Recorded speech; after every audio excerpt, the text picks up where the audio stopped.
l'objectif de ce webinaire, c'est de parler de la fameuse réunion, un sujet dont on parle depuis que je suis rentré sur le marché du travail, une petite vingtaine d'années. Je suis pas sûr qu'on ait beaucoup évolué sur ce sujet-là. Pourtant, aujourd'hui, on a de vrais nouveaux leviers à disposition pour arriver à progresser. Et puis, on le verra dans un instant, mais tout ce qu'on est en train de vivre en 2020 avec le travail à distance, c'est une vraie opportunité pour arriver à questionner la façon dont on travaille à plusieurs en synchrone. Donc, on va parler de ce sujet-là ce matin. Pour ça, je me présente peut-être d'abord. Je suis donc Arnaud Rérol, je suis le dirigeant de l'ECO. Et avec moi, Vincent Mendes et Thomas. Vincent et Thomas, est-ce que vous pouvez prendre… vous avez la main ou pas? Oui. Je ne vois plus Vincent, mais Thomas, est-ce que… Ouais, c'est bon. Oui, je suis là. Est-ce que tu peux te présenter rapidement, s'il te plaît? Oui, bien sûr. Je vois dans le chat que Vincent a dit qu'il fallait le remettre sur scène. Ah oui, ok, je m'en occupe. Eh ben, enchanté tout le monde. Je suis Thomas Diclé. Moi, je suis l'un des fondateurs d'Aster et j'ai en charge la partie déploiement, donc avec une bonne connaissance des différentes problématiques qu'on adresse chez nos clients. Et me voilà. On m'entend bien? Vincent, est-ce que tu peux te présenter Bien sûr. Bonjour tout le monde. Donc Vincent, CEO et cofondateur d'Aster également. Donc on y reviendra tout à l'heure, mais en un mot, c'est une solution de compte rendu intelligent qui a pour but de vous faire gagner du temps avant, pendant et après vos réunions. Donc en plein dans le sujet du jour. Super, merci Vincent. Alors, voici l'agenda de la matinée, enfin de la matinée, de l'heure. On va essayer de tenir dans une heure. On va commencer par parler de la problématique de la Réunion. On va essayer d'objectiver une situation qui est connue de tous, mais dont on n'a peut-être pas bien tiré les caractéristiques dans la situation dans laquelle on est aujourd'hui pour mieux comprendre les leviers sur lesquels on peut agir ensuite. Et puis, alors, on devait avoir le retour d'expérience de l'entreprise Roche, mais Vincent, tu veux peut-être nous dire un mot? Delphine a eu un empêchement personnel. Oui, c'est ça. Roche, c'est effectivement le client d'Aster qu'on a voulu faire intervenir. Delphine est assistante de direction du CODIR de Roche Diagnostic France. Et hier, elle nous a informé d'un problème personnel assez important qui fait qu'elle n'a pas pu se joindre à nous et qui fait aussi que du coup Thomas se joint à nous parce que Thomas a accompagné le groupe Roche, en particulier Delphine, sur le projet. Donc, il va pouvoir témoigner à sa place pendant ce webinaire. Ok. Eh ben, je vous propose de démarrer pour parler de la problématique.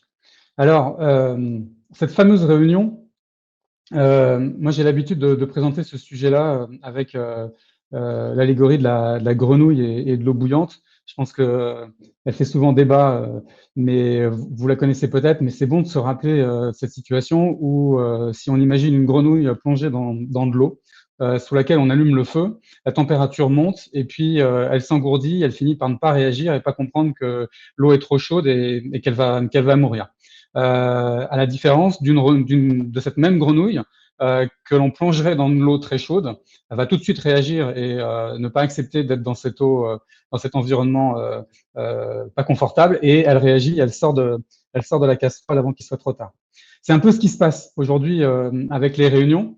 Il y a quelque part une acceptation de tout un tas de non-productivité, d'inefficacité, une acceptation que je peux qualifier d'irrationnelle, puisque si on objective les choses, on a tous normalement envie de changer ce sujet-là. Peut-être c'est un sentiment d'incapacité individuelle et de difficulté à pouvoir le traiter de manière plus collective.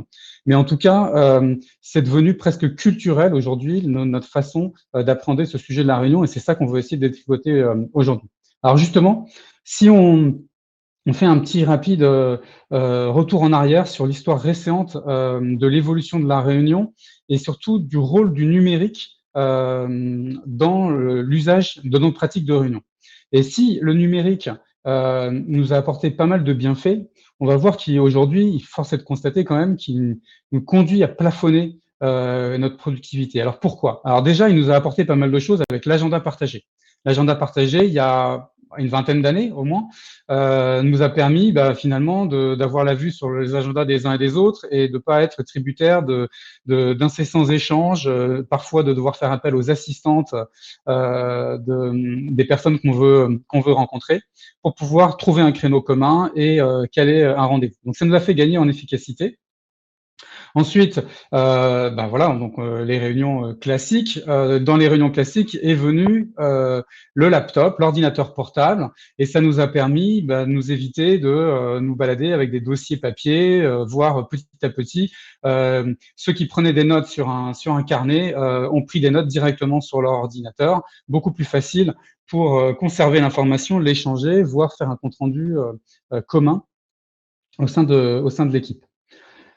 Le Wi-Fi est venu quasiment simultanément de ces ordinateurs portables. Donc ça n'a pas forcément apporté de bienfaits directs, hormis peut-être le fait de pouvoir accéder à des espaces de travail, de collaboration en ligne, qui ont permis quand même de fluidifier la collaboration et donc d'avoir une meilleure continuité entre la collaboration asynchrone et synchrone qu'est la réunion.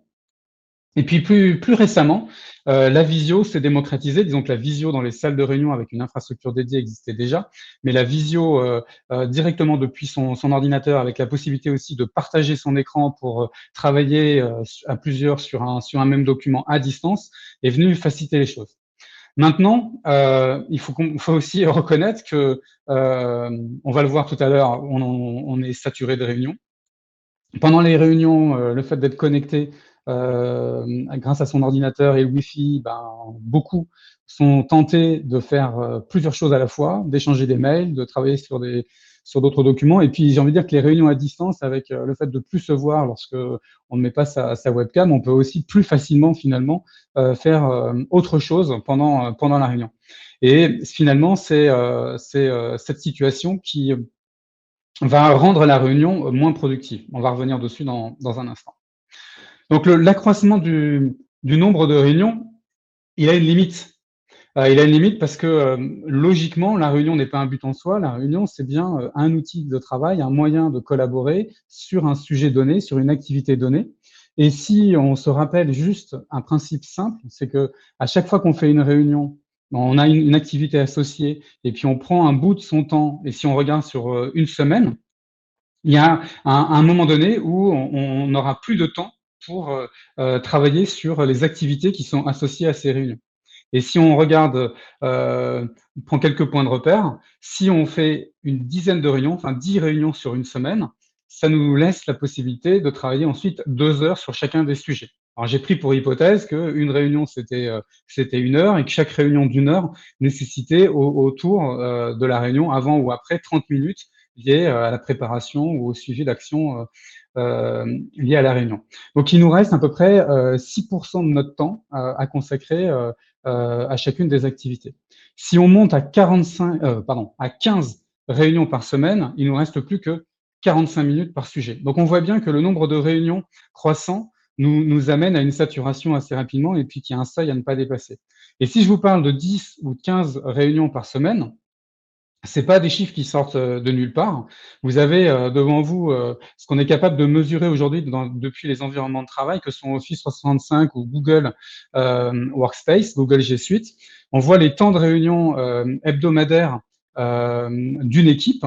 Donc là, je prends l'exemple d'une équipe de 14 personnes, une taille moyenne, dont le métier, c'est la recherche et le développement. Et vous voyez sur le graphique de gauche l'évolution du temps moyen de chacun de ces membres de l'équipe, du temps de réunion hebdomadaire. Et ce que vous voyez, c'est que on va en moyenne, on est autour de 10 heures et on va assez régulièrement sur des pics vers dans les 14, 15, 16, 17 heures par semaine.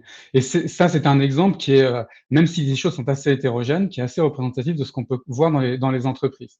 On voit également que au sein de l'équipe, on a énormément de différences entre le temps de réunion passé par les membres de l'équipe. C'est ce qu'on voit également sur ce graphique.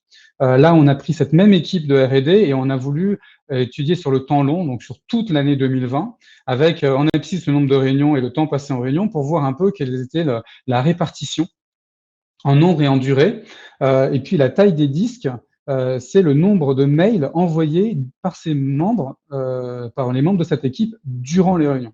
Alors, on constate deux choses. C'est que déjà, c'est très hétérogène, puisque vous voyez que même si, attention, le graphique ne démarre pas à 0, hein, il démarre à 300 et à 200 en abscisse, mais on voit qu'il y a une grosse différence quand même entre, ça va du simple au triple, entre le nombre de réunions et le temps passé en réunion par les membres de cette même équipe. Ensuite, ce qu'on voit, c'est qu'on a bien aujourd'hui une réunion égale 1 heure. C'est à peu près, sur l'année, c'est ce qui se passe. Alors, on va en reparler tout à l'heure, mais c'est quand même étonnant de se dire que pourquoi est-ce que nos réunions, nos temps de collaboration synchrone sont formatés autour de cette heure, de cette unité qui est l'heure. Pourquoi est-ce qu'on n'aurait pas une autre unité? Ce qu'on constate également, lorsqu'on s'intéresse de plus près à l'usage, à ces temps de réunion, c'est qu'on a ces quelques personnes en haut à droite du graphique qui sont à la fois, qui passent beaucoup de temps en réunion, mais vous constatez aussi que ce sont des personnes qui envoient beaucoup de mails durant les réunions. Donc ils sont clairement saturés, ils n'ont pas le temps de traiter toute l'information, tous les sollicitations, pardon, qu'ils ont, et donc ils essayent d'optimiser leur temps en travaillant en temps masqué pendant la réunion. Ce qui est jouable ponctuellement, mais si c'est un mode de fonctionnement récurrent, on constate aussi quand on interviewe les équipes que si ces personnes clés préparent mal les réunions, n'ont pas les informations ou n'ont pas pu prendre position sur un sujet, ou arrivent un petit peu en retard, ou nous font déborder les réunions parce que finalement on est amené à redire des choses qu'on a dit la fois passée, c'est toute l'efficacité, c'est tout le travail d'équipe finalement qui en pâtit, et c'est une dégradation collective de la productivité. Donc, ce qui est aussi important de noter, c'est que la saturation de quelques-uns peut nuire à l'ensemble de l'équipe. Il ne faut pas uniquement regarder le temps moyen. Alors, ces retards, aujourd'hui, et ces petits dépassements, on est capable de les mesurer, de les quantifier, parce que les datas des environnements de travail et avec l'usage des visios, on arrive réunion par réunion à identifier qu'elles ont démarré quelques minutes en retard, qu'elles ont débordé quelques minutes également. Et ça permet vraiment de prendre conscience que ces petits décalages ont quand même des répercussions lorsqu'on questionne les équipes sur l'agenda de toute la journée. Si vous êtes dans une situation où les réunions s'enchaînent les unes après les autres, les petits débordements de 5-10 minutes entraînent des retards qui vont pénaliser l'ensemble des participants de la réunion suivante, et ainsi de suite. Donc, c'est une désorganisation, une sorte d'effet boule de neige qui se propage au sein de l'équipe. Ce qu'on constate également, c'est que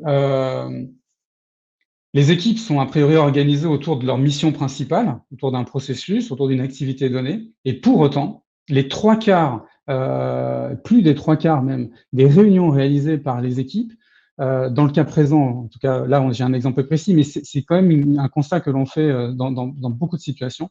On a de plus en plus de réunions qui se font avec des personnes externes à l'équipe, voire externes à l'entreprise. Mais ça aussi, c'est probablement la traduction. Il y a plusieurs phénomènes qui peuvent rentrer en compte, mais il y a en tout cas un phénomène qui clairement explique ça.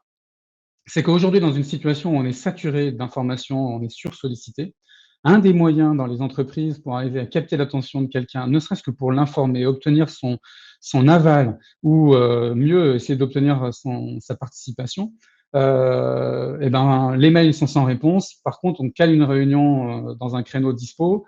En général, les personnes ont du mal à refuser, et voilà, on se voit, il y a une sorte de pression culturelle qui font que quand on est dispo, on accepte la réunion et puis on participe tant bien que mal.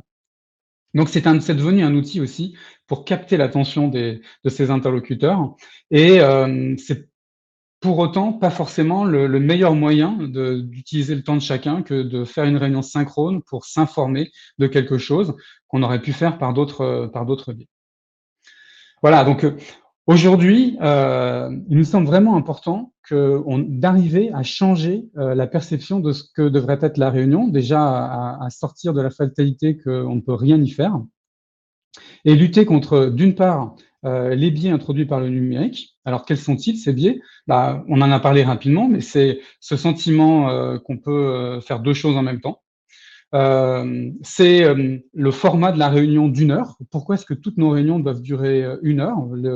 on a tendance à occuper comme un gaz le temps qui nous est imparti, quel que soit le sujet. Donc, et pourtant, tous les formats des réunions, en tout cas la grande majorité des réunions, font 1 heure. Elles sont calées sur ce format-là. Et puis, l'autre biais aussi, c'est tous ces petits espaces disponibles dans son agenda qui sont assez facilement comblés, non pas par un choix personnel, mais par des sollicitations de personnes qui ont besoin de nous et qui viennent pour nous contacter, nous remplir notre agenda dès qu'il y a un espace de libre et nous mettre dans une situation où les réunions s'enchaînent de manière continue. Et l'autre biais numérique, ben, c'est ces réunions à distance. Avant, on avait besoin de prendre du temps pour se déplacer d'une salle à une autre, voire sur un autre site. Bah maintenant, on fait tout à distance, donc on enchaîne. On quitte une réunion pour en enchaîner une autre, avec les limites qu'on a exposées. Le biais culturel, lui, il est plus sournois, je trouve, mais j'ai quand même, enfin, c'est intéressant d'en discuter avec vous, mais c'est probablement aussi cette idée que quelqu'un d'important est très occupé en réunion. Et c'est voilà, un agenda de ministre. Hein, on associe cette notion de le fait que d'être en réunion, c'est une façon enfin, c'est un mode de travail des managers et des décideurs. Et ça, c'est également un point difficile à combattre. Et l'autre biais culturel, mais je ne sais pas si c'est un biais culturel ou en tout cas c'est un biais lié à l'usage, c'est cette difficulté qu'ont les collaborateurs à refuser des réunions lorsqu'on est invité. Pourquoi est-ce que lorsque je reçois une réunion dont je ne connais pas bien l'objet, qui n'est pas un sujet important, prioritaire pour moi, alors que je suis sous l'eau, je me sens obligé de l'accepter et du coup, je me retrouve dans une situation, dans un dilemme ou dans une situation difficile à gérer pour moi et qui aura des répercussions sur mes collègues. Donc, ces agendas, c'est ça en fait. C'est sans cesse, dès qu'il y a un petit espace, on voit des invitations et on se retrouve, alors qu'on avait prévu du temps pour travailler sur nos activités, avec un agenda qui est rempli de réunions. Et c'est très difficile de refuser sans se justifier et sans passer pour celui qui va ralentir l'activité des équipes. Donc, il y a un vrai questionnement à avoir au niveau des équipes. Le premier, c'est quel équilibre? À partir de combien de réunions il est raisonnable de dire on ne fonctionne pas bien et on devrait trouver une autre manière de s'organiser pour avoir un nombre de réunions qui soit raisonnable par rapport à la nature de l'activité. Je ne pense pas qu'on puisse bien sûr dire il ne faut pas faire plus de 10 réunions par semaine, ça dépend de la nature de ces réunions et de son activité, de son rôle, etc. Mais en tout cas, se questionner sur le fait que quand je fais une réunion d'1 heure sur tel sujet, je dois logiquement me bloquer et avoir de la disponibilité pour travailler sur les sujets associés. Et que lorsque je vais dans une réunion, je dois systématiquement avoir la capacité de m'initialiser. De quel sujet parle-t-on? Quelle est ma position? Qu'est-ce que j'attends de cette réunion? Enfin, des choses qui vont faire que la réunion va être efficace pour tout le monde. Tout ça, ça nécessite du temps autour de la réunion. Et c'est difficile on a vu que c'était difficile individuellement de se préserver ces espaces. Donc, il y a une réflexion plus collective à avoir. Je vais passer la parole à Thomas, mais aujourd'hui, si on a mis ce sujet-là avec Vincent, on pense que c'est un sujet vraiment du moment, c'est parce qu'on voit ces questions se poser dans les entreprises dans lesquelles on intervient. Et clairement, la situation de travail à distance dans laquelle on est depuis le mois d'avril a exacerbé finalement cette difficulté qu'on a avec les réunions. Elle nous a à la fois, vous avez probablement fait des constats d'évolution positive, peut-être la ponctualité, mais où on a fait aussi des constats d'une saturation mentale liée à l'enchaînement des réunions les unes derrière les autres. Et on a rarement, dans les organisations dans lesquelles je suis intervenu, questionné le pourquoi est-ce qu'on se réunit et le comment est-ce qu'on travaille ensemble dans une réunion. Alors Arnaud, juste avant de passer la main à Thomas, il y a Valérie qui demandait, elle a du mal à lire le texte, pouvez-vous grossir? Je suis Pardon. pas sûr qu'on puisse le faire, mais dans tous les cas, tu confirmes qu'on pourra envoyer la présentation à la fin? Bien sûr. Alors attendez, je suis étonné. Oui, c'est vrai que c'est pas. Pourquoi est-ce que je suis sur ce format-là? C'est Livestorm qui fait ça. Non, j'ai pas de. Je peux pas maîtriser le. Attendez, j'essaye quand même quelque chose. En attendant, en attendant, c'est pour faire le lien avec ce que va raconter Thomas chez le groupe Roche. Cette première partie, elle permet vraiment d'ouvrir le débat, de poser les questions et de se rendre compte que les questions doivent être posées. Ça, à la limite, on savait qu'il y avait des questions à se poser. Là, ça permet de les préciser. Ça permet aussi, je pense, avec toutes les datas que tu as ressorties, Arnaud, de montrer en fait que ce problème-là, il est objectivable. Et ça, tu vas en reparler après. Et puis là, la deuxième partie, c'est de rentrer maintenant dans les leviers de progression. Alors, on commence par un cas concret avec le groupe Roche, avec Thomas, et puis on parlera ensuite de leviers pratico-pratiques que vous pouvez mettre en place directement après le webinaire. Hein. C'est aussi un peu ça l'idée, c'est de vous donner tout de suite des billes, que ce soit avec des idées d'outils ou des pistes de réflexion, qu'elles soient culturelles, managériales, organisationnelles, que vous pourrez ouvrir dès la fin de ce webinaire. Arnaud, qu'est-ce que tu en penses si on continue à passer sur ta presse? Tu continues à passer? Oui, là j'arrive sur. Moi j'ai fini la partie sur le fait d'objectiver les réunions, pardon. Si Thomas peut prendre le relais sur le retour d'expérience Roche. Ouais. Mais tu veux que j'ai juste une slide dessus, j'ai pas d'éléments particuliers. Ouais, ça marche. Oui. On reprendra après de ton côté. Ça marche. Ça marche. À toi, Thomas. Merci. Bon, je vais essayer de remplacer Delphine du mieux que je peux. Donc moi, j'accompagne Roche. Hein, donc Delphine et plus largement un certain nombre de salariés, en tout cas l'équipe projet côté Roche, qui est entrée dans un vrai projet d'amélioration des réunions. Donc je vois exactement les problématiques qui les ont amenés à rentrer dans un projet avec Aster, mais même plus largement autour des réunions, les démarches qu'ils ont mis en place, et puis ce qu'ils ont pu améliorer, les résultats qu'ils ont pu obtenir, qui sont en cours, hein, parce qu'il faut savoir que c'est un projet qu'on a démarré autour de mars. Donc c'est assez récent, mais avec déjà des beaux résultats. Quand on a commencé à travailler avec Roche, Roche Diagnostic France, ce projet, il a un objectif très très clair et je pense que c'est vraiment la rançon du succès. À l'échelle de Roche Diagnostic France, hein, qui fait environ 600 salariés, l'objectif clair et affirmé, c'est réduire de 10% le temps passé en réunion à l'échelle de la division. Roche Diagnostic France, c'est une entreprise qui commercialise des produits et des services dans la biologie médicale. Pour donner un exemple très concret, aujourd'hui, ils fournissent des machines qui permettent d'analyser les tests Covid, que ce soit tests PCR ou sanguins. Voilà. Donc en fait, ils vont faire pas mal de machines et de prestations dans les laboratoires d'analyse médicale, dans les hôpitaux, pour analyser des échantillons. Avec pas mal d'autres activités, mais ça va être le cœur d'activité va être celui-ci.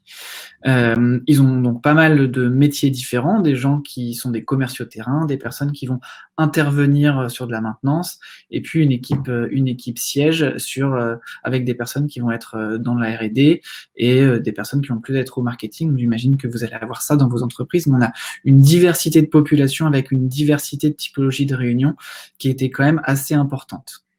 Delphine en particulier, elle est assistante de direction du comité exécutif, mais dans ce cadre-là, elle a un rôle qui va au-delà du rôle d'assistante, hein, puisque son rôle, c'est vraiment de faire plus que d'envoyer les invitations. Elle est en charge d'assurer l'efficacité de cette réunion. Ça va de la préparation, de l'identification des thèmes au suivi des actions pour s'assurer que ce qui va être défini dans les différents comités exécutifs est mis en place dans la durée. En tout cas, favoriser le suivi, favoriser la discussion. Le témoignage de Delphine, qui est par ma voix aujourd'hui, il est vraiment intéressant à double titre. Elle fait partie de cette équipe projet dont l'objectif est de réduire de 10% le temps passé en réunion. Et puis, elle est en même temps utilisatrice d'Aster en tant qu'organisatrice. Ce que je vous propose, c'est déjà de partager sur le projet et puis après, ensuite, de parler un peu plus de sa réunion à elle. Ce projet, et une autre de ses clés, c'est qu'il est très très bien cadré et il a été marketé aussi. Ils ont créé une équipe qu'ils ont appelée de savants fous. L'objectif de cette équipe est de soigner la réunionite. Donc il y a eu vraiment un enjeu de de rendre ludique ce projet pour qu'il trouve son public en interne. Et ce projet, il part d'un constat que vous vivez très probablement, et Arnaud en a parlé, c'est le constat qu'il y a trop de réunions, qu'il y a trop de monde en réunion. Et assez globalement, moi je suis complètement d'accord avec cette allégorie de la grenouille, et c'est le cas chez Roche. La culture semble avoir glissé d'une réunion d'une perception de la réunion comme un outil vraiment efficace vers, en fait, on passe notre temps assis autour d'une chaise ou derrière un écran, et dans ces réunions-là, il se passe plus grand-chose. On a différents types de réunions, différents objectifs, mais au global, à l'échelle de l'entreprise, on passe son temps en réunion, et dans certaines, il se passe des choses intéressantes, mais dans d'autres, non. Parfois, on vient pour être au courant, parce que l'info circule pas. Parfois, on vient parce qu'il faut juste être là. Mais la conséquence à l'échelle de l'entreprise, elle est problématique, c'est que on prépare plus, soit parce qu'on n'a plus le temps, soit parce que les objectifs sont pas suffisamment clairs, soit parce qu'on ne sait pas pourquoi on est invité. Il n'y a plus le temps de conclure, pas forcément de compte rendu. On n'aborde pas les vraies priorités en réunion, on ne suit plus grand-chose. Donc, voilà, toutes les conséquences de passer trop de temps en réunion que vous vivez certainement dans vos entreprises. En tout cas, là, ça a été une vraie décision, parce que justement, ils se sont rendus compte qu'il était temps de sortir de la casserole d'eau bouillante.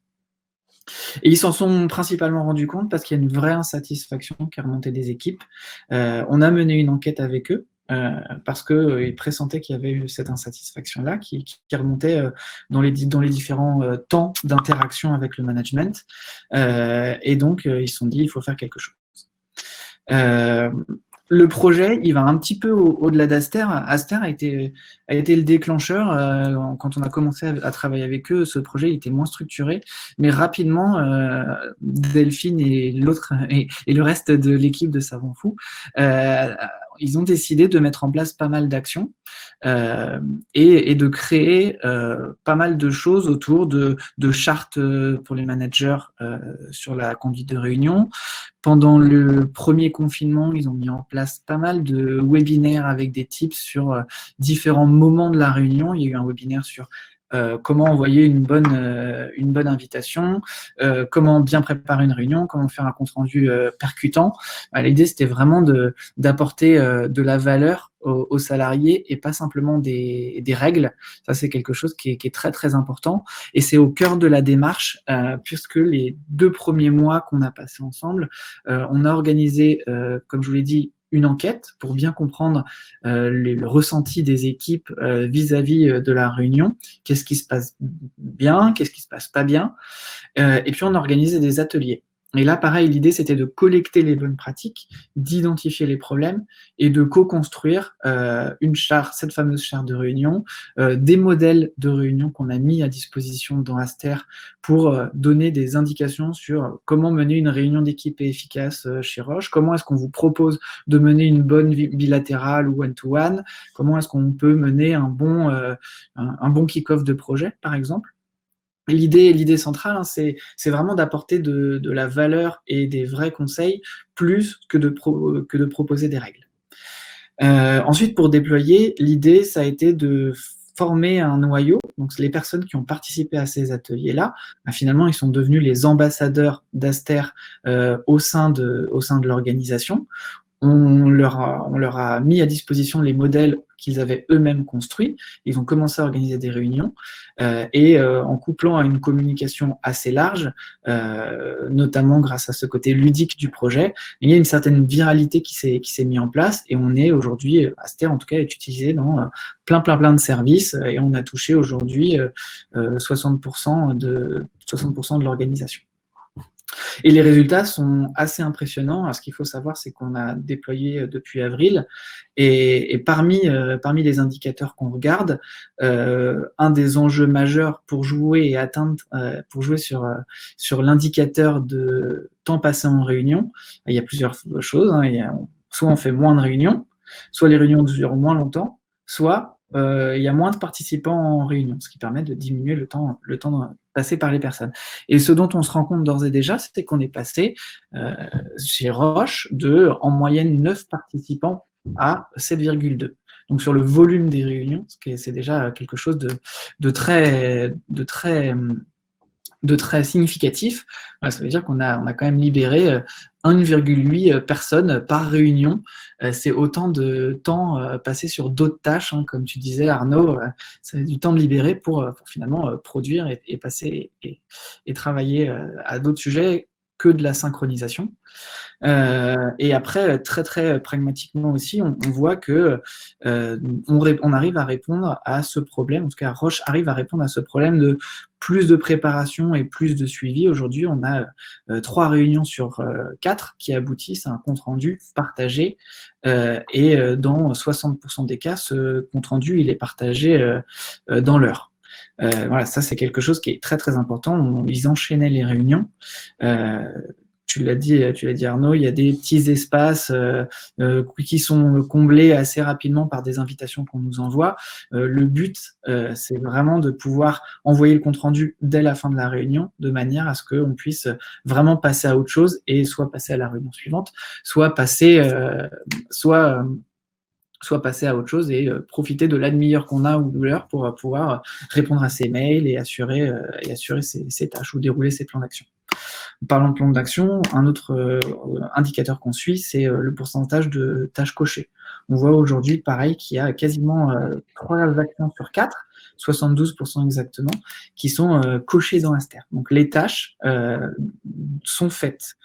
Ce qui n'est pas forcément le cas. Une des problématiques qui était ressortie de l'enquête, c'est non seulement pas de compte rendu, du coup les personnes ne savent pas ce qui doit être fait, mais en plus il n'y a aucun suivi et des décisions qu'on a prises à un moment donné, on n'est pas sûr qu'elles soient mises en place. En tout cas, on ne le suit pas.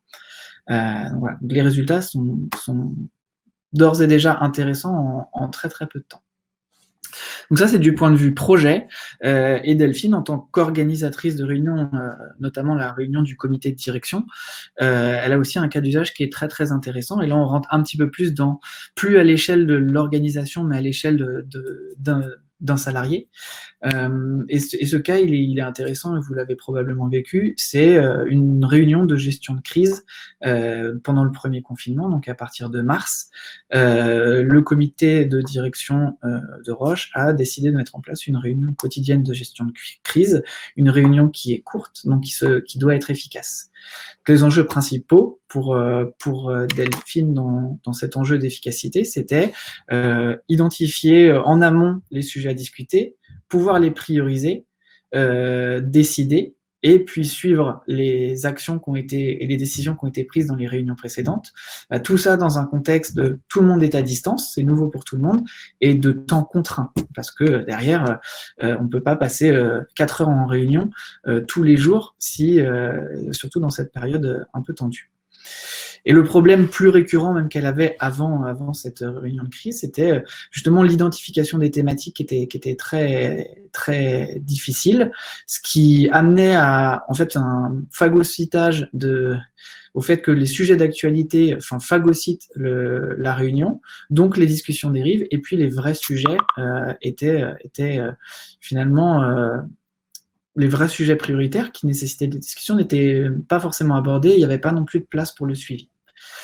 Et donc, Delphine a choisi de déployer Aster, d'expérimenter Aster sur sa réunion. Et les bénéfices ont été assez rapides, puisque cela a permis une préparation individuelle beaucoup plus forte. Il y avait cet espace commun, collaboratif, dans lequel tous les contributeurs, qui sont des VP, des directeurs, pouvaient non seulement remonter les sujets qu'ils avaient envie d'aborder sur leur périmètre, qu'ils avaient besoin d'aborder, qu'ils avaient besoin de discuter avec leurs collègues, pouvaient mettre à jour les informations issues et les décisions issues des réunions précédentes, et puis donc favoriser le suivi, faciliter le suivi pour Delphine. Il y avait une phase de cette préparation, elle était collective, c'est-à-dire qu'ils pouvaient non seulement remonter, mais également prendre connaissance des sujets. Et le fait de connaître tous les sujets abordés en interne, en amont, permettait aussi d'identifier quels étaient les sujets qui étaient les plus prioritaires et de ceux qui devaient être laissés de côté. Et ça leur a permis vraiment d'identifier et de discuter très très rapidement au début de la crise des bons sujets et de régler les problèmes qui étaient finalement les plus urgents sans se laisser dépasser et avec une vraie efficacité. Et un autre enjeu dont je parlais, quelque chose auquel Delphine a abouti très très vite, ça a été la prise de notes en live qui permet d'enlever le compte-rendu tout de suite, et ce qui a eu un effet bénéfique très très rapide, qui a été les plans d'action étaient déroulés dans la journée, et le temps de Delphine était libéré de cette rédaction de CR qui lui permettait elle aussi derrière de réaliser les actions qu'elle avait besoin de faire. Donc j'ai déjà commencé à en parler, mais les bénéfices pour Delphine, et puis après je pourrais passer à une phase de questions-réponses, mais ça a été très très pragmatiquement pour elle du temps de rédaction du compte-rendu qui va lui libérer du temps pour faire autre chose, lui faciliter la vie sur le suivi des plans d'action et le suivi des décisions. Le CODIR, au sens large, n'oublie plus rien parce que tout ce qui est abordé est tracé. Ce qui est abordé et qui aboutit à des décisions est suivi. Ce qui n'est pas abordé est tracé pour l'aborder le lendemain ou le surlendemain. En tout cas, on sait exactement tous les sujets qu'on doit aborder et on identifie très très rapidement les priorités, ce qui va favoriser de l'efficacité et de mettre les efforts finalement au bon endroit. Voilà, je ne sais pas s'il y a des questions, n'hésitez pas en tout cas, et puis encore une fois, c'est ma vision, désolé que Delphine n'ait pas pu se joindre, mais comme l'écrit Vincent dans le chat, si vous suivez le lien qu'il a ajouté, il y a une vidéo de Delphine qui explique avec ses mots le projet chez Roche et puis son utilisation. Ah, super, merci Thomas. Écoute, sur le chat, je vois pas de questions. En tout cas, n'hésitez pas à en poser. On pourra y répondre tout à l'heure. Vincent, je te passe la parole pour nous présenter les bonnes pratiques que vous recommandez à vos clients pour optimiser la réunion. Oui, super. Merci Arnaud. Alors, je vais tenter de partager mon écran pour revenir sur la presse. Hop. Dis-moi si ça ne fonctionne pas, je peux partager l'écran, le support de mon côté. Juste ouais, ça te dérange pas de le faire? Non. Super. Tu me donneras le top pour attendez, pour passer les slides. Super. Donc, en tout cas, alors, il y a peut-être des questions, mais on y reviendra. Vous posez peut-être des questions sur aussi Aster, parce que Thomas a parlé d'Aster un petit peu, de comment c'est utilisé, etc. Donc, si on n'en parle pas pour le moment, c'est aussi parce qu'on a la volonté de ne pas centrer le webinaire sur un outil. On en parlera en 3 minutes à la fin du webinaire, mais c'est vrai que Aster, pour le coup, est un outil phare du projet de Roche. Donc, si c'est flou aujourd'hui ce que c'est qu'Aster, pour vous, c'est normal. Et puis je rajoute aussi quelque chose par rapport à ce qui a été dit. On parle beaucoup du temps que prennent les réunions par rapport à la durée qu'elles phagocytent dans l'agenda. C'est intéressant de se dire que le temps que prennent les réunions, c'est pas juste pendant la réunion, c'est aussi avant et après. Avant, quand il y a besoin de préparer la réunion, quand il y a besoin de centraliser les éléments ou de faire une présentation, tout ça c'est du temps aussi. Et puis derrière, c'est quand on fait un compte rendu, quand on suit les plans d'action. Et ça, il y a un symptôme assez clair. On voit le nombre de mails qui sont envoyés autour des réunions pour aller demander de l'info en amont, pour aller recevoir le compte rendu, demander des précisions sur le compte rendu, etc. Donc les réunions prennent du temps, même hors des réunions. C'est ce qui amplifie beaucoup le problème. Donc les leviers pragmatiques pour progresser, j'ai fait 3 slides.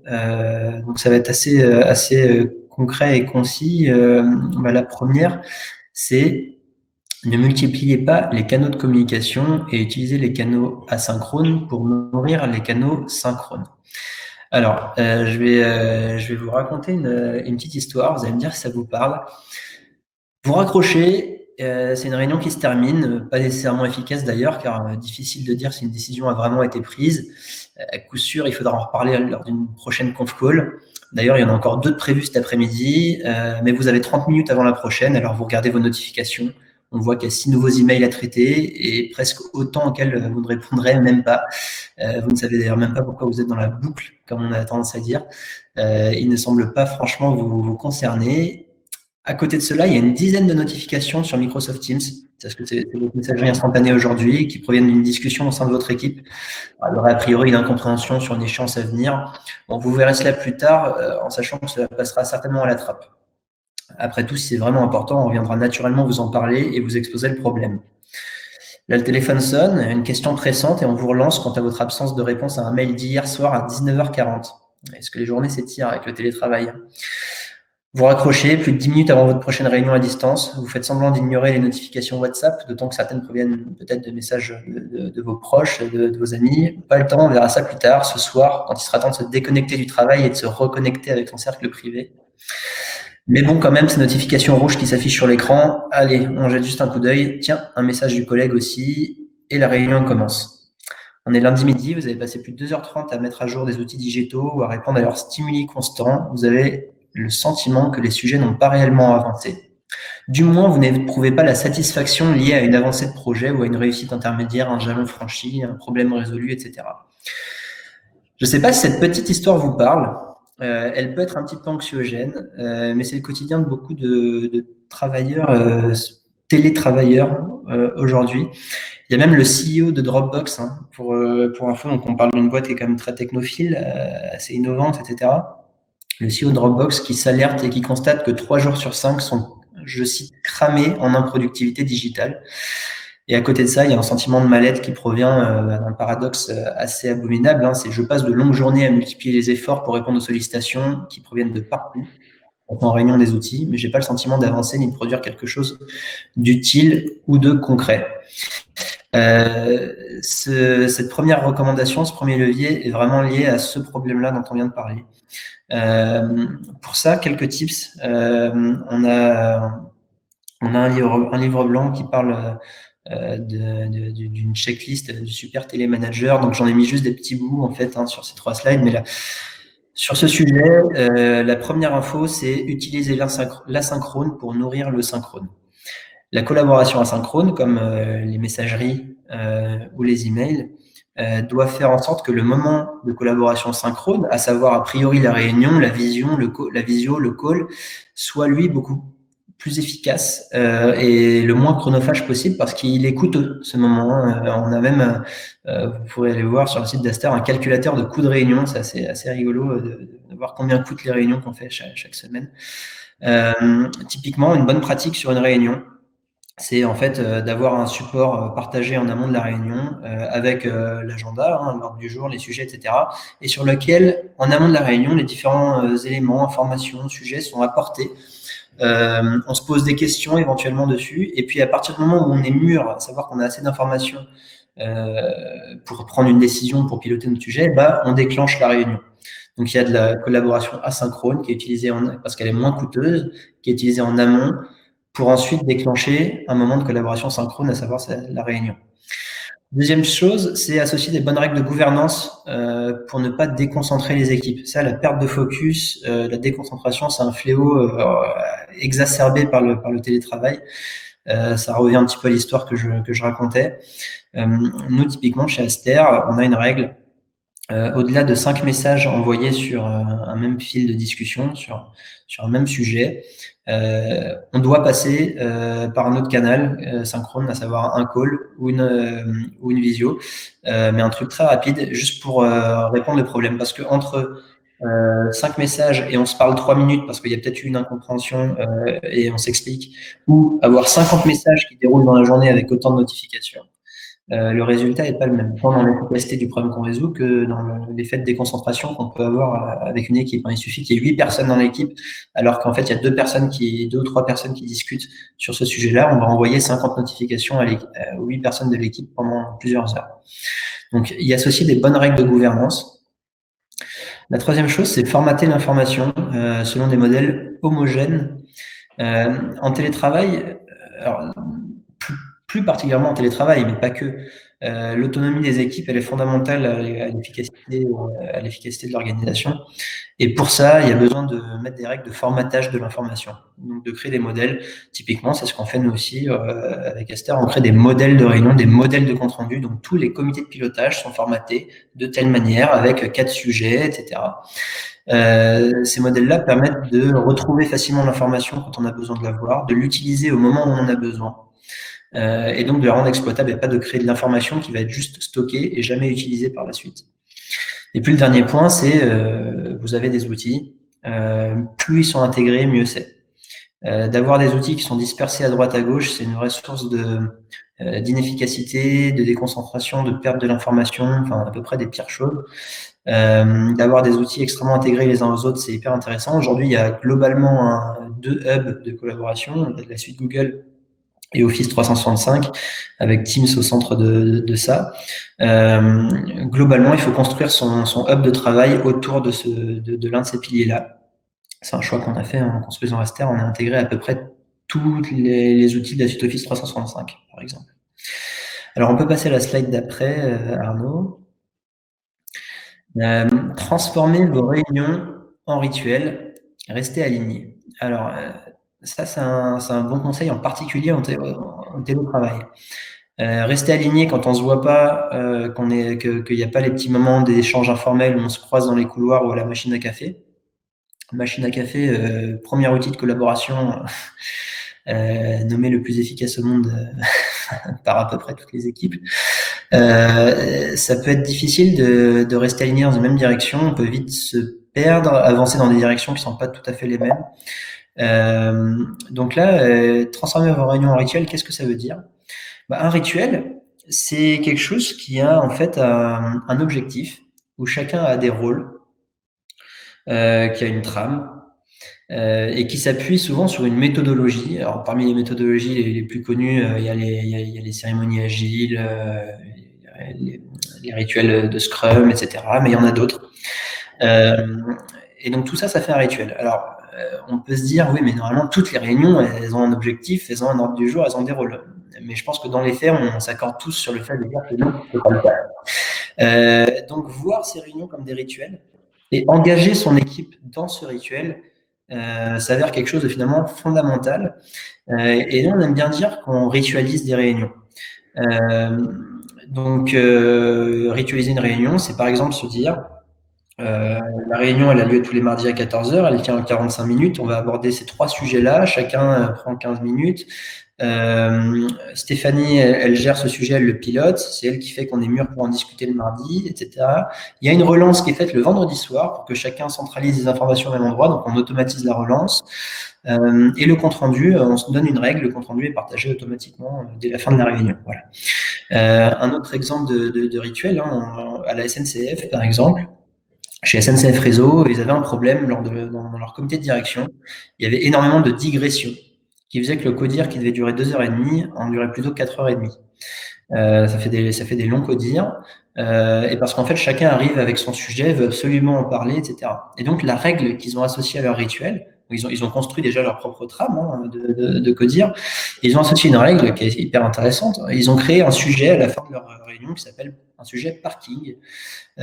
Et en fait, soit moi j'ai un sujet que je veux aborder en codir et je le remonte avant, pour le coup dans Aster parce que j'utilise Aster, et donc il sera à l'ordre du jour, soit je ne l'ai pas fait, et tant pis pour moi, on va le mettre dans le sujet parking, et à la fin de mes 2h30, de la réunion, une fois qu'on a tout abordé, une sorte de backlog en fait, soit il nous reste un peu de temps et on pioche dans le sujet parking, soit le sujet sera remonté à l'itération suivante la semaine d'après.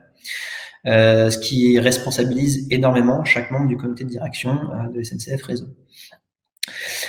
Et à côté de ça, réduisez à 0 ou presque les réunions hors de ces rituels. C'est-à-dire qu'hors de ces rituels, on devrait presque plus appeler ça des réunions. Ça doit être un échange, un call qui dure 3 minutes. Il y a besoin il y a une incompréhension, il y a besoin de hacker un problème, il y a besoin de répondre à une sollicitation urgente. On s'appelle et c'est réglé en 3 minutes. Mais on n'en fait pas une réunion sur laquelle on place un créneau a priori de base 1 heure en plus. Alors, bon, quand on se dit que c'est un petit sujet, en général, on a la présence d'esprit d'en faire un créneau de 30 minutes. Mais même si ce sujet pourrait se régler en 10 minutes, les 30 minutes, on va les occuper. on arrive toujours à les occuper, les 30 minutes. Hein. L'humain en société, c'est comme un gaz dans un espace, il va prendre toute la place qu'on lui donne. Donc, vous aurez réellement utilisé du temps pour lequel vous aurez pu faire d'autres choses. Et le dernier conseil, il revient à ce qu'on disait tout à l'heure, formater l'information de ces rituels. Un rituel, en général, l'information est naturellement formatée parce qu'elle est structurée, parce que ça s'insère dans une trame, etc. Donc, on peut aller sur la 3e slide, Arnaud. Vincent, je t'interromps 2 secondes. Il y a une question de Christophe qui nous demande comment gérez-vous tous ces échanges lorsqu'il y a des externes dans la réunion? Je pense que la question, c'est effectivement, tu te mets d'accord avec tes collègues sur le format du rituel, sur, par exemple, les conseils que tu viens de présenter. Lorsqu'il y a un externe, tout est déréglé. Comment ça se passe? Alors, il y a 2 aspects. Il y a l'aspect outil et il y a l'aspect l'organisation de l'équipe. On pourrait presque parler d'organisation managériale, même si c'est un externe. Il y a 2 choses. Il y a l'engagement de l'externe dans l'équipe, c'est-à-dire que l'externe doit faire partie d'un collectif qui est l'équipe projet avec lequel il travaille.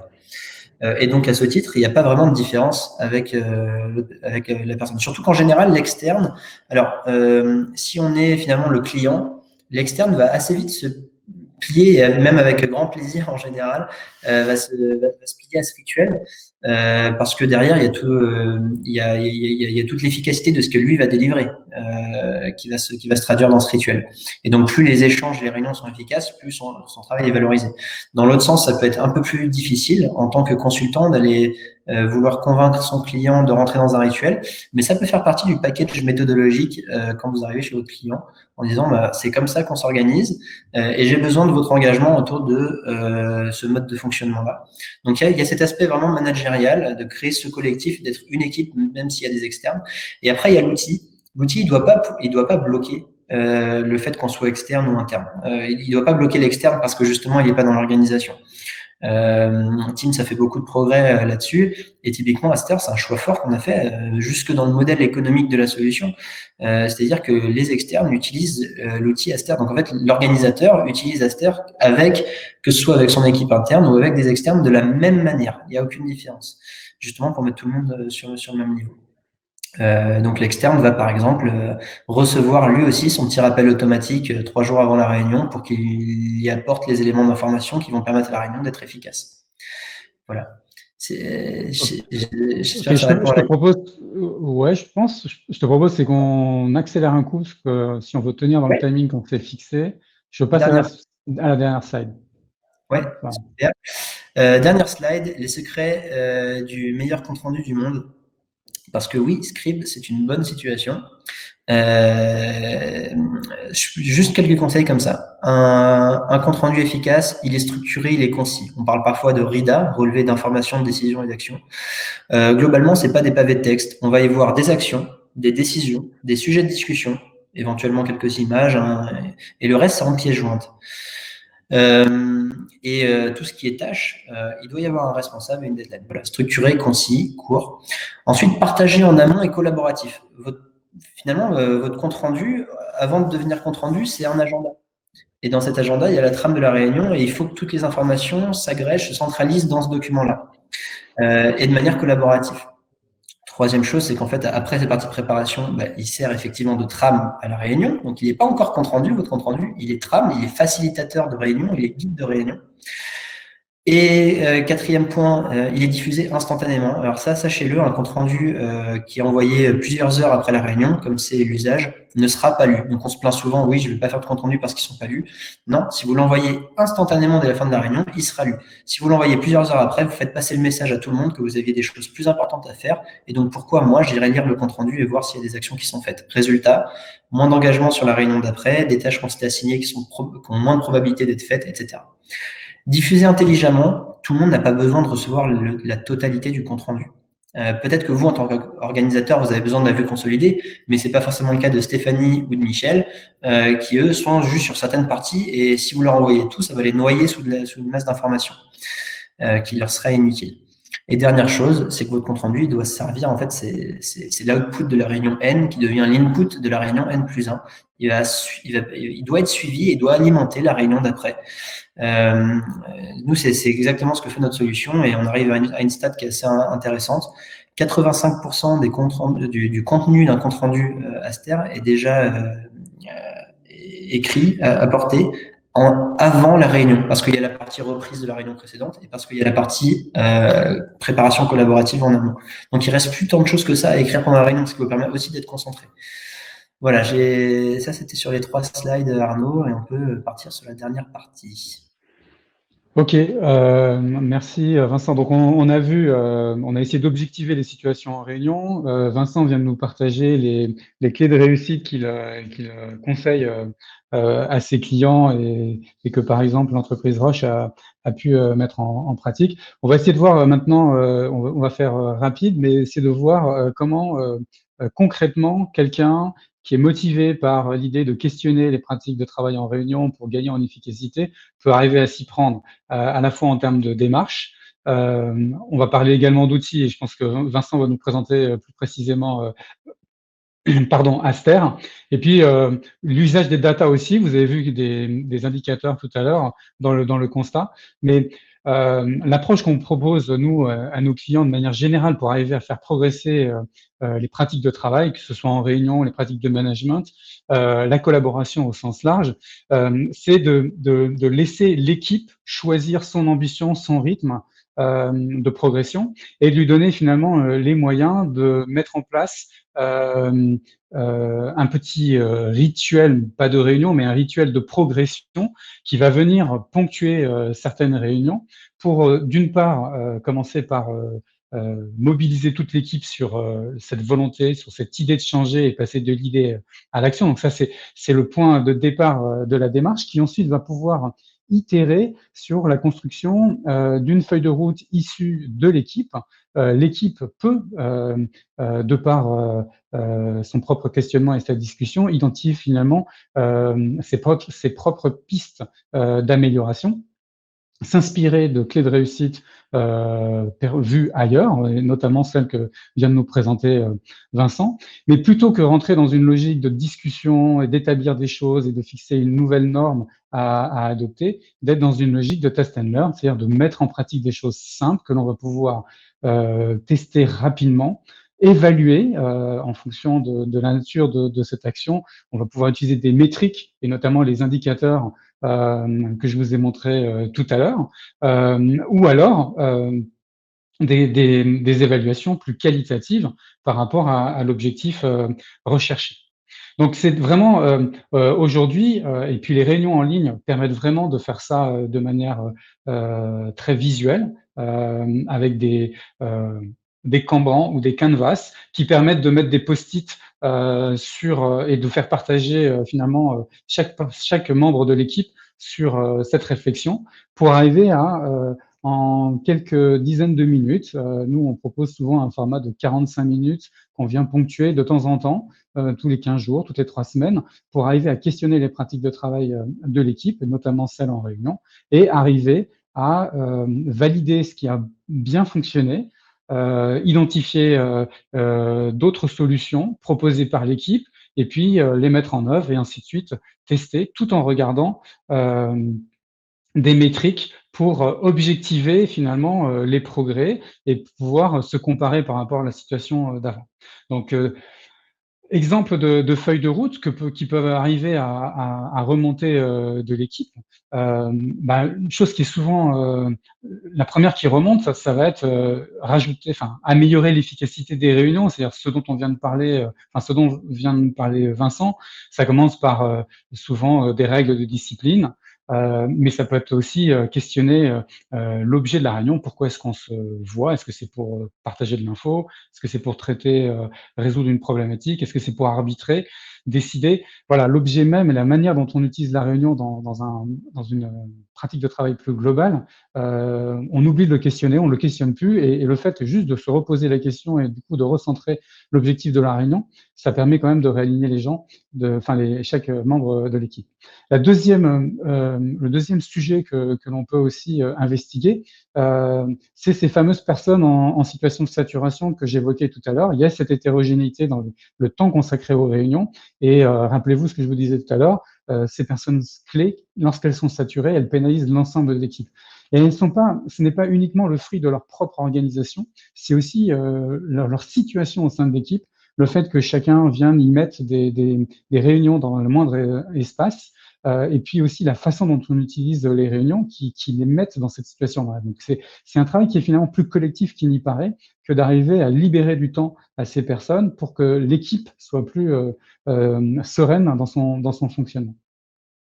Et puis le troisième point, c'est garder en tête qu'il y a une partie de votre agenda que vous ne maîtrisez pas et qui provient de sollicitations externes qui sont souvent liées au fait que vous êtes vous-même saturé, que vous n'avez pas le temps de traiter toutes les sollicitations par mail, ou que l'organisation, que votre rôle transverse au sein de l'entreprise peut vous conduire à avoir. Et du coup, la manière de traiter, se poser tout simplement la question, est-ce que je suis obligé d'accepter toutes les réunions? Est-ce que je peux d'abord essayer de traiter cette sollicitation par mail en mode asynchrone? Est-ce que je peux en réduire la durée? Est-ce que je peux, voilà, comment est-ce qu'on peut arriver à gérer finalement ces sollicitations externes qui représentent pour certaines équipes une grosse partie? Je vous ai montré tout à l'heure pour l'équipe de R&D que je prenais en exemple, c'était plus les 3/4 de son temps en réunion, et arriver finalement à mieux canaliser ces sollicitations externes. Une petite question, Arnaud, juste, que pensez-vous de Julie qui dit, que pensez-vous du team building virtuel? Du team building virtuel. Je suis pas sûr de bien comprendre la question. C'est la capacité à créer de l'engagement au sein de l'équipe, mais à distance. Je sais pas si Julie peut peut-être préciser sa question, ou peut-être Vincent, toi tu comprends différemment la question, je sais pas. Je me demande si en fait, derrière la feuille de route que tu décris, est-ce qu'on n'y voit pas une activité de team building qui pourrait se faire virtuellement? C'est peut-être ça que je peux Ah! entendre, mais Oui. Ah oui, OK, je comprends. Oui, effectivement, de toutes les façons, tout ceci relève de l'engagement de l'équipe et puis de la mobilisation de l'équipe sur un objectif commun. Je pense qu'en ça, on peut parler de team building.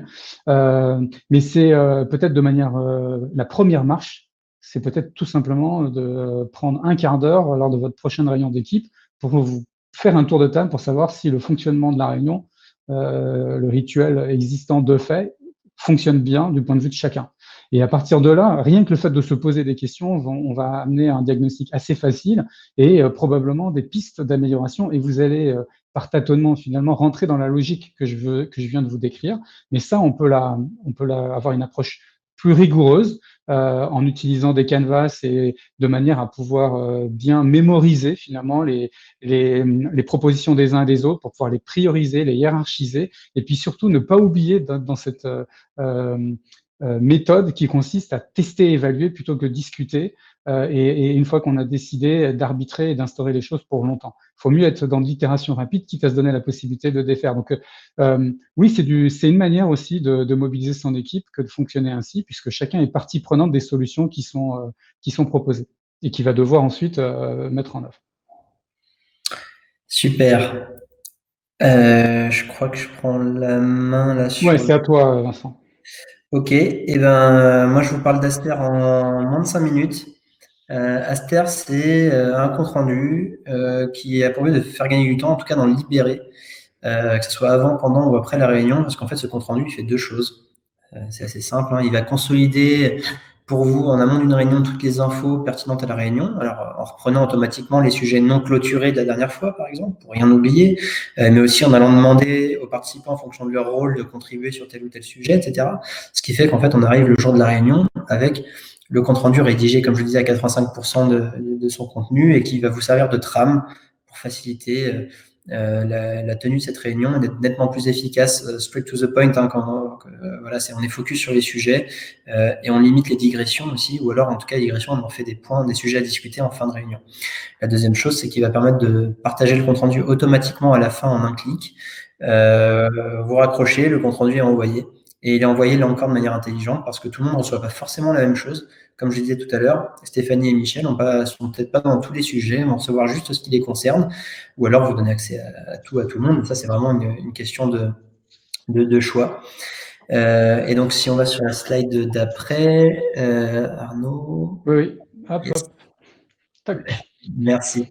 Voilà, donc bon, à quoi ça ressemble, vu le temps, je vais pas y passer longtemps, mais ce qui fait en fait, c'est vraiment un espace qui est en lien dans votre invitation, donc qui est très intégré en fait à Outlook, à Teams, à tous les outils de la suite Office 365. C'est un outil collaboratif, tout le monde peut prendre les notes en live dans ce compte rendu. Vous pouvez y mettre des relances automatiques. Comme je le disais, 3 jours avant la réunion, chaque personne va être relancée en fonction de son rôle. Finalement, c'est un OneNote boosté autour d'un cas d'usage qui est efficace en réunion. Donc voilà, avec Aster, on prend plus ses comptes rendus sur OneNote ou par mail, surtout que derrière, tout le contenu qui est dans le compte rendu va être repris lors de la prochaine itération ou même partagé vers d'autres réunions parce que certaines réunions s'alimentent entre elles.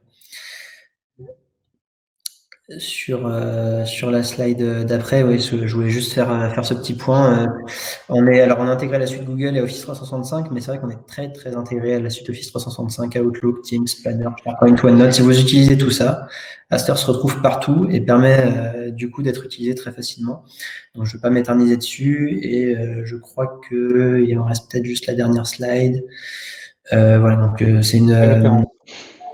Ce sont les références. Effectivement, on voit Roche, on voit un certain nombre de grands groupes, mais pas que. Voilà. C'est tout sur la solution Aster. Et si vous êtes curieux, vous pourrez aller voir ou nous demander. Je serais ravi de vous en dire plus après ce webinaire, en dehors du webinaire. Bon, bah super, on arrive au terme du webinaire. Je vous laisse quelques secondes si vous avez des questions. Peut-être si on fait la synthèse. Donc, on a essayé de réobjectiver, enfin d'expliciter plutôt la situation dans laquelle on se retrouve avec les réunions, qui n'est pas une situation nouvelle, mais dont on oublie finalement, on s'est accoutumé à tous ces méfaits et on oublie de re-questionner nos modes de fonctionnement, même si on sait que derrière la réunion, c'est le cœur de la collaboration et c'est une source d'inefficacité, de perte de temps, voire de souffrance dans certains cas pour les équipes. On a vu que des clés de réussite, il en existe beaucoup en fonction de la nature des réunions, aussi de la culture de l'entreprise, des équipes, mais que la meilleure manière d'avancer, c'est de questionner l'équipe avec une petite démarche agile, très pratico-pratique, qui vise finalement à tester, ne pas oublier de mesurer, et aujourd'hui les data permettent de mesurer ça. Avec les analytics comme ceux de l'Eco-Analytics, vous pouvez avoir toutes ces données en J+1 et suivre vos évolutions. Et puis, vous avez également des outils qui viennent en plus de vos plateformes de collaboration, on va dire, qui sont un peu des outils certes d'infrastructure, mais basiques de communication et de collaboration. Vous avez des outils comme Aster qui vous permettent d'optimiser un point clé qui est la génération du compte-rendu pour gagner du temps et transformer tout ce qui a été dit, les décisions portées en réunion, en action. Voilà, bah écoutez, je vois pas de... Tu veux peut-être dire un dernier mot, Vincent, Thomas, avant qu'on clôture le webinaire? Très bonne synthèse. Merci Arnaud. C'était un plaisir de faire ce webinaire avec toi. Ben, c'est pareil, c'est partagé. Et puis merci à tous ceux qui nous ont suivis ce matin. Donc le support, effectivement, on va vous le diffuser et puis on va voir même si on peut arriver à faire un replay avec cette session. Passez à tous une bonne journée. À très bientôt. Au revoir. Merci.